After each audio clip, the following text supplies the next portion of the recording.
Halaman 99. Bab 4. Tata cara mengemban dakwah Islam. Kaum muslim tidak pernah mengalami kemunduran dari posisinya sebagai pemimpin dunia selama tetap berpegang teguh pada agamanya.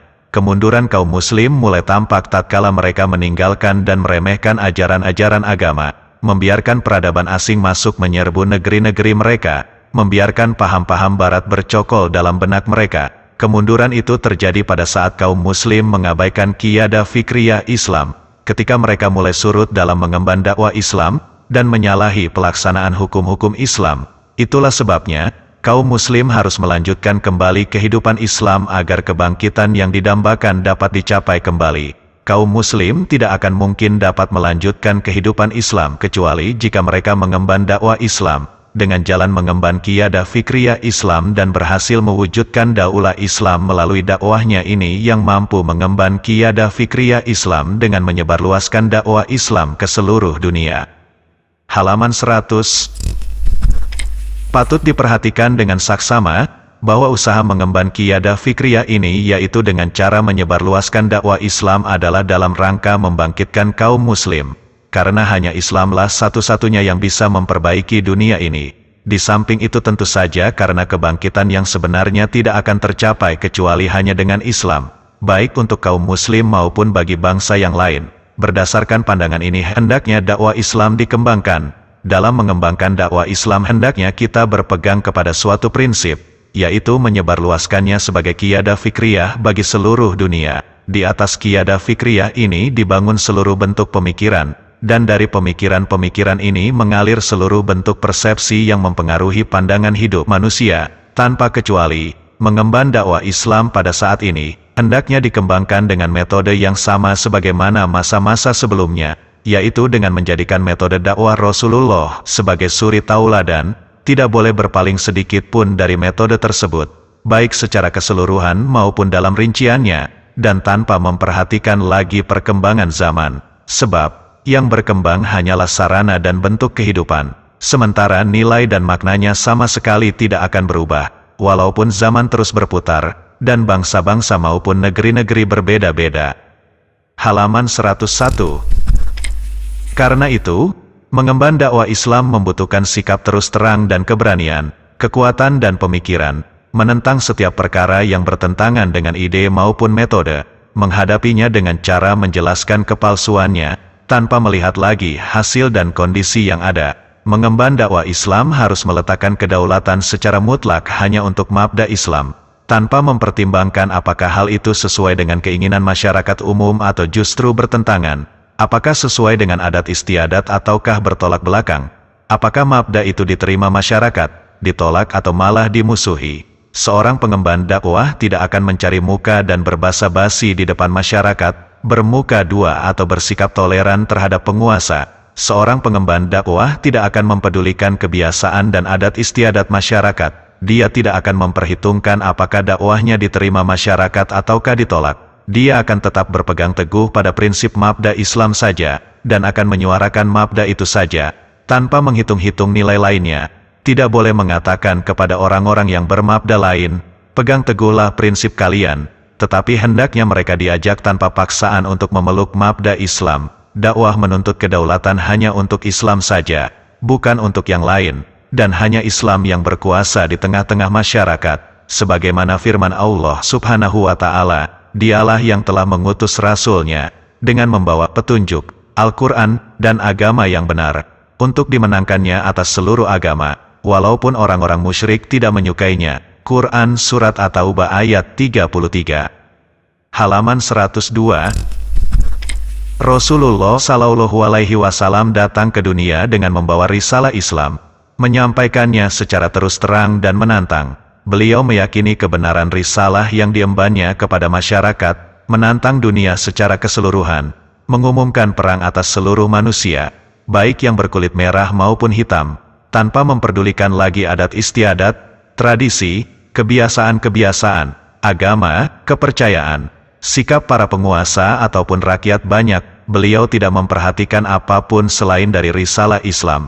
Rasulullah memulai dakwahnya kepada orang-orang Quraisy dengan mencela dan menyinggung Tuhan-Tuhan mereka. menentang dan meremehkan seluruh kepercayaan-kepercayaan mereka. Sementara beliau saat itu sendirian dan diisolir oleh masyarakat, tanpa pendukung dan tanpa bekal selain imannya yang amat dalam terhadap Islam yang beliau serukan. Beliau sama sekali tidak memperhatikan kebiasaan dan adat istiadat bangsa Arab, tidak memperhatikan agama-agama dan kepercayaan-kepercayaan mereka, tidak bermanis muka atau memperhatikan perasaan, reaksi mereka. Demikianlah seharusnya sikap dan tindakan seorang pengemban dakwah Islam, yaitu menyampaikan dakwah secara terang-terangan, menentang segala kebiasaan, adat istiadat, ide-ide sesat, dan persepsi yang salah, bahkan menentang opini umum masyarakat kalau memang keliru, sekalipun untuk ini dia harus bermusuhan.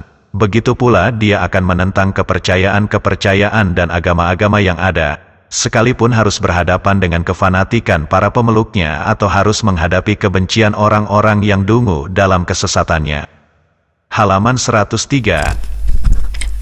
Mengemban dakwah Islam mengharuskan keseriusan dalam pelaksanaan hukum-hukum Islam secara keseluruhan, dan tidak meremehkannya sedikit pun. Seorang pengemban dakwah tidak akan mengambil jalan kompromi dan tidak akan mengorbankan nilai-nilai Islam, tidak lalai dan tidak akan menunda-nunda. Segala hal yang menyangkut urusan dakwah segera dituntaskan dengan sempurna, sedini mungkin diselesaikan, dan tidak menerima tawar-menawar dalam memperjuangkan kebenaran. Rasulullah tidak menerima tawaran delegasi Sakif bahwa mereka akan masuk Islam apabila Rasulullah membiarkan berhala mereka tidak dihancurkan, yakni Lata, selama 3 tahun, dan membebaskan mereka dari kewajiban sholat. Beliau serta-merta menolak usulan mereka untuk membiarkan Lata barang 2 tahun atau sebulan seperti yang mereka minta. Bahkan beliau menolak semua usulan mereka dengan tegas, tanpa sedikit pun ragu atau bimbang. Sebab, manusia hanya memiliki 2 pilihan, iman atau kufur, karena tempat kembali itu juga hanya 2. Kalau tidak ke surga tentu ke neraka. Rasulullah hanya menerima tawaran mereka agar bukan mereka sendiri yang menghancurkan berhala Lata. Beliau lalu menugaskan Abu Sufyan dan Mughirah bin Syu'bah untuk menghancurkannya. Memang benar, beliau tidak menerima apapun selain akidah yang sempurna dan pelaksanaan peraturan yang sudah menjadi keharusan. Tentang sarana dan bentuknya, ternyata beliau menerimanya. Halaman 104. Karena kedua tawaran mereka itu tidak berhubungan dengan inti akidah. Karena itu, dakwah Islam harus selalu mempertahankan kesempurnaan fikroh Islam serta kesempurnaan pelaksanaannya, tanpa ada toleransi sedikit pun, baik dalam fikroh maupun metode. Jadi, tidak masalah apabila ingin menggunakan sarana yang dikehendakinya. Mengemban dakwah Islam mengharuskan setiap langkah-langkahnya memiliki tujuan tertentu, dan mengharuskan para pengemban dakwah senantiasa memperhatikan tujuan itu, selalu berusaha secara terus-menerus untuk mencapai tujuan tersebut, bersungguh-sungguh dan tidak pernah beristirahat demi tercapainya target dakwah. Karena itu, kita dapati mereka tidak akan puas hanya sekadar berpikir tanpa berbuat. Sebab, hal ini dianggap sebagai falsafah hayalan yang membius. Mereka tidak akan rela hanya berpikir dan berbuat tanpa mempunyai tujuan. Sebab, yang demikian itu bagaikan seorang yang berjalan di tempat dan akan selalu berakhir pada kejumudan dan keputusasaan. Di samping itu mereka selalu bersikap tegas dalam menggabungkan pemikiran dengan amal perbuatan, serta mengarahkan kedua-duanya untuk merealisir tujuan yang mereka usahakan secara nyata hingga tercapai.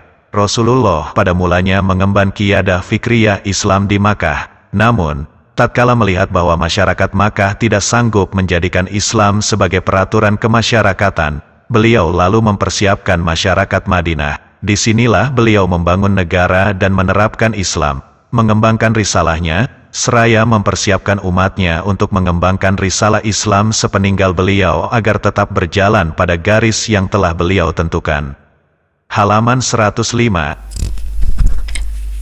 Berdasarkan hal ini, dakwah Islam dalam keadaan tidak ada seorang khalifah bagi kaum muslim, harus mencakup 2 bagian.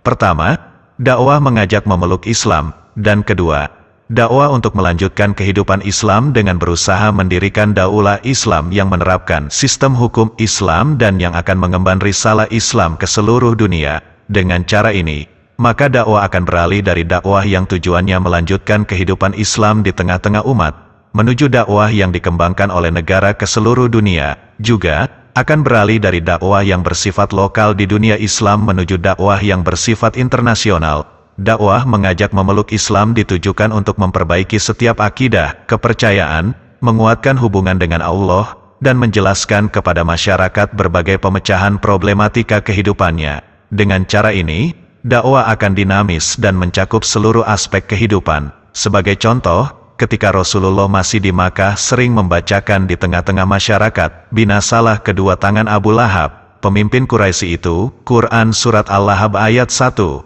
Pada saat yang sama beliau juga membacakan, sesungguhnya Al-Quran itu adalah benar-benar wahyu Allah yang diturunkan kepada Rasul yang mulia, dan Al-Quran itu bukanlah perkataan seorang penyair.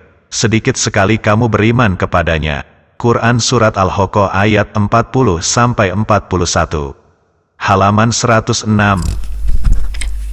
Dalam kesempatan lain beliau membaca, kecelakaan besarlah bagi orang-orang yang curang, yaitu, orang-orang yang bila menerima takaran dari orang lain mereka minta dipenuhi, dan bila mereka menakar atau menimbang untuk orang lain, mereka mengurangi. Quran Surat Al-Mutaffifin, ayat 1-3, atau beliau membaca, sesungguhnya orang-orang yang beriman dan mengerjakan amal-amal yang soleh, bagi mereka surga yang mengalir di bawahnya sungai-sungai, itulah keberuntungan yang besar. Quran Surat Al-Buruj, ayat 11, ketika di Madinah beliau membaca, lalu, dirikanlah solat dan tunaikanlah zakat. Quran Surat Al-Baqarah, ayat 43.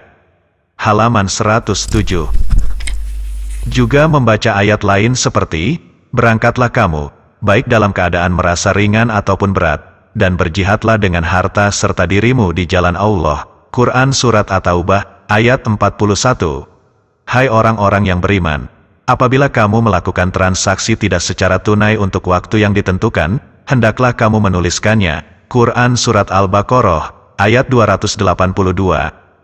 Supaya harta itu jangan hanya beredar di antara orang-orang kaya saja di antara kamu. Quran Surat Al-Hasyr, ayat 7. Tiada sama penghuni-penghuni neraka dengan penghuni-penghuni surga. Penghuni-penghuni surga itulah orang-orang yang beruntung. Quran Surat Al-Hasyr, ayat 20. Halaman 108. Dengan demikian dakwah Islam harus menyajikan peraturan-peraturan yang dapat memecahkan problematika kehidupan manusia, sebab rahasia keberhasilan dakwah Islam adalah keberadaannya yang dinamis dan mampu menyelesaikan seluruh problematika kehidupan manusia secara utuh, sehingga terjadi perombakan yang menyeluruh terhadap diri manusia. Para pengemban dakwah tentu tidak akan sanggup memikul beban tanggung jawab dakwah dan kewajiban-kewajibannya kecuali jika mereka menanamkan pada dirinya cita-cita untuk mengarah pada jalan kesempurnaan, selalu mengkaji dan mencari kebenaran, serta senantiasa meneliti kembali secara berulang-ulang setiap sesuatu yang sudah mereka ketahui agar dapat dibersihkan dari segala pemikiran asing yang mungkin mempengaruhinya. Di samping itu selalu menjauhkan pemikirannya dari segala sesuatu yang apabila didekati akan menyebabkan pemikirannya terjerumus. Semua ini bertujuan agar ide-ide yang mereka kembangkan tetap murni dan terpelihara. Kemurnian ide adalah satu-satunya jaminan untuk keberhasilan yang terus-menerus. Di samping itu, para pengemban dakwah harus menunaikan kewajibannya sebagai sesuatu yang dibebankan Allah di pundak mereka. Mereka melakukannya dengan gembira dan mengharapkan keridhaan Allah. Mereka tidak berharap dari amal perjuangannya itu imbalan dari manusia, tidak menunggu ucapan terima kasih dan tidak mencari sesuatu apapun, kecuali keridhaan Allah semata.